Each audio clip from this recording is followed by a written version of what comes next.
Good evening. I am Specialist Lieutenant Kim Vetter of the Michigan State Police, and I am just setting a couple of ground rules for this news conference. We will have a couple of different speakers, and at the end we will have time for a few questions. If you have questions about the spellings of names, I will step back up after the news conference and answer those questions. I'd like to introduce Chief William Reyne from the Grand Blanc Township Police Department. Thank you for joining us. As Lieutenant Vetter said, we will take a couple questions upon the conclusion of this press conference. With me here on the stage is Supervisor Scott Bennett, Fire Department Chief of Grand Blanc Township, Jamie Gent, DNR Chief Jason Haynes, FBI Acting Special Agent in Charge Reuben Coleman, and the ATF James Deere, who is the Special Agent for this area in Michigan. I have a couple updates for you. There is a couple additional bodies that we've discovered in the church. So that makes our total victim count up to 4 victims. As I said before, there has already been the suspect who is deceased as well. So we have 5 deceased persons from this tragic incident. Again, our thoughts and prayers go out to the victims of this incident. It's very tragic, and that's not what our community is. I'm confident that we're going to overcome this, as Grand Blanc always overcomes these type of incidents. I'd also like to acknowledge the heroism of not only the first responders, but the people who were inside that church at the time.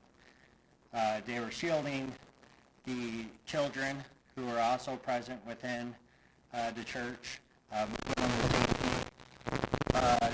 Hundreds of people just practicing their faith. Just extreme courage, bravery, and that's the type of community that we are. Law enforcement, again, we were on scene within 30 seconds from that original 911 call. Within 8 minutes, that suspect was neutralized in the back parking lot of the church by a DNR officer and a Grand Blanc Township officer. So where we're at right now, we're working tirelessly. We're working all night on this particular incident. We have questions, not only this community, but it's all throughout the United States.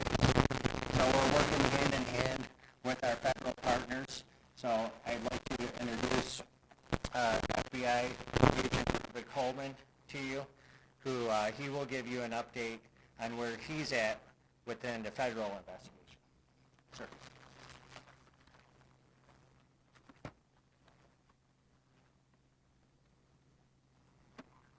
Thank you, Chief.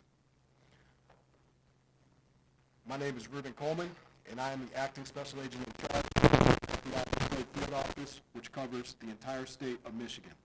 First, I want to sincerely express our condolences to the victims of this shooting, their families, and this entire community. I would like to also thank Chief Reyne, the Grand Blanc Township Police Department, and all of our federal, state, and local law enforcement partners, other first responders, and the community members for their immediate actions in this situation. This act of violence has no place in our state or anywhere else in our country. The FBI is committed to continue finding out the facts, circumstances, and motives behind this tragedy. I can confirm at this time that the FBI is now leading the investigation and is investigating this as an act of targeted violence. FBI crisis response teams, such as our evidence response teams, SWAT, Special Agent Bomb Technicians, victim specialists were deployed to the scene. We also have special agents who are continuing to conduct interviews and intelligence and professional staff personnel providing research and analysis. I would like to thank them for their work on this case. We ask that members of the public share any information that would assist us in this investigation, and we encourage them to please report to the FBI at 1-800-CALL-FBI or tips.fbi.gov. Any piece of information could be crucial. We ask that you keep the victims of this tragedy, their families, and the entire community in your prayers. Thank you.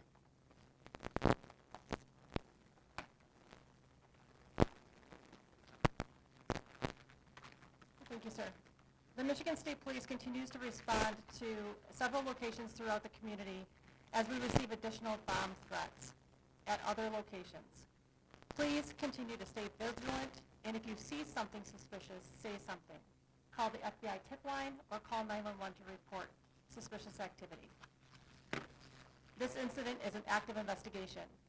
Investigators are tirelessly combing through evidence under difficult circumstances and working to identify each victim as quickly and accurately as possible.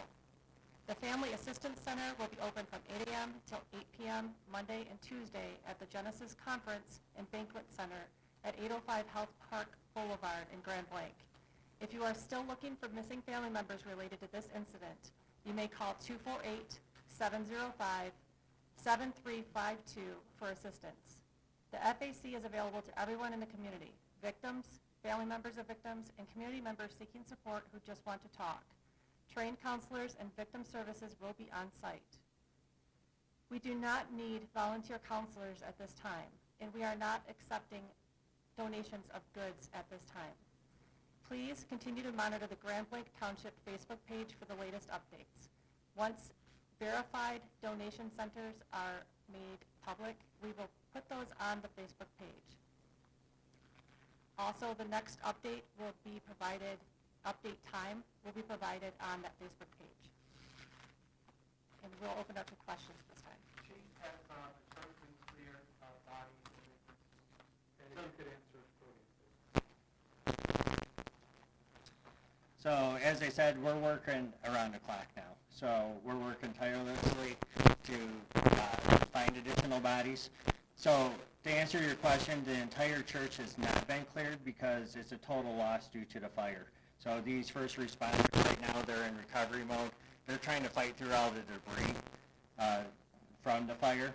So no, we have not cleared the entire church just yet. No follow-up of the victims, the 4 days. Say the shot on the whole, how many died as a result of fire?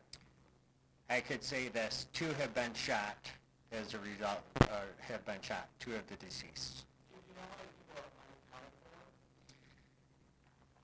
unaccounted for? No, I don't know how many people are unaccounted for at this time.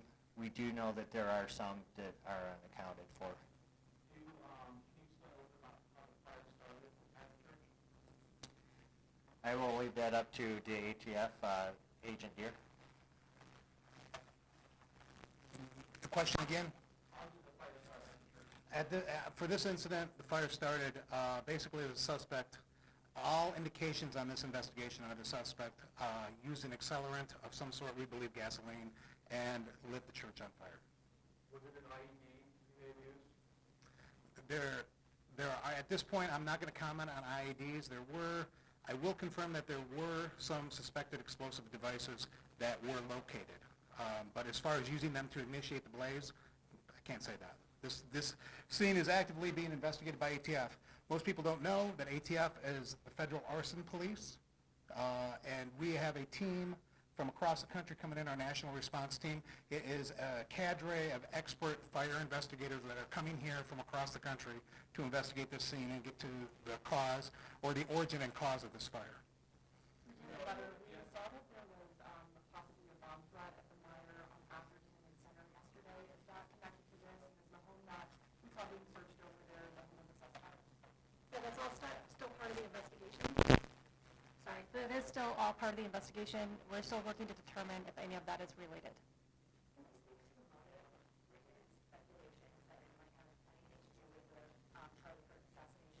That's exactly what it is, a speculation, and we won't come to those types of conclusions for some time. Do you know if there's any connection between the suspect and the church or its members, any prior connection? Again, part of the investigation is speculated this time. Right now, we are working tirelessly to recover the victims of this incident and reunite families. Please be patient as we work through that process. The level of officers there close to the scene and got a written response of within just seconds. Thankfully, yes.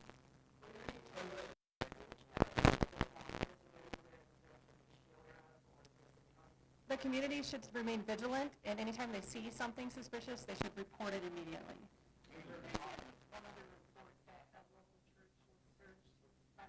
We've searched multiple churches this evening for bomb threat protocol, yes. Is that based on actual threats? Yes. We received 911 calls about bomb threats or other indications that there was a bomb at a different location. Some of them were churches, and we have responded and cleared those locations. Was that done after the suspect was killed at the church? Yes.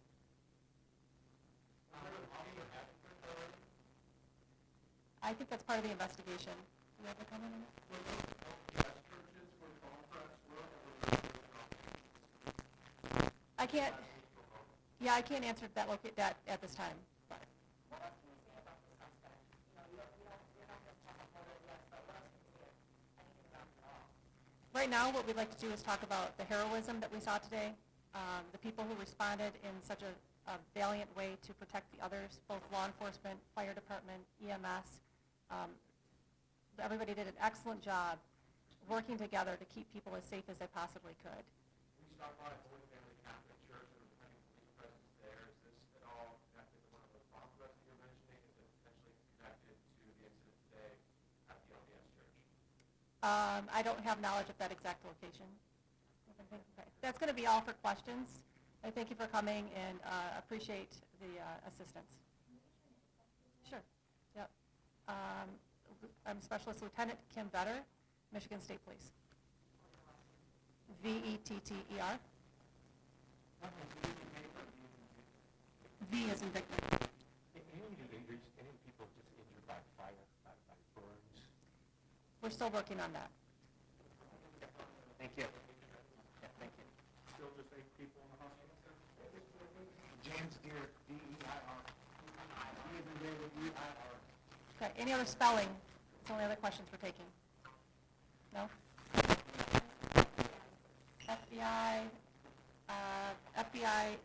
Acting Special Agent in Charge, Reuben, R-E-U-B-E-N, Coleman, C-O-L-E-M-A-N. Specialist Lieutenant. D-I-E-R.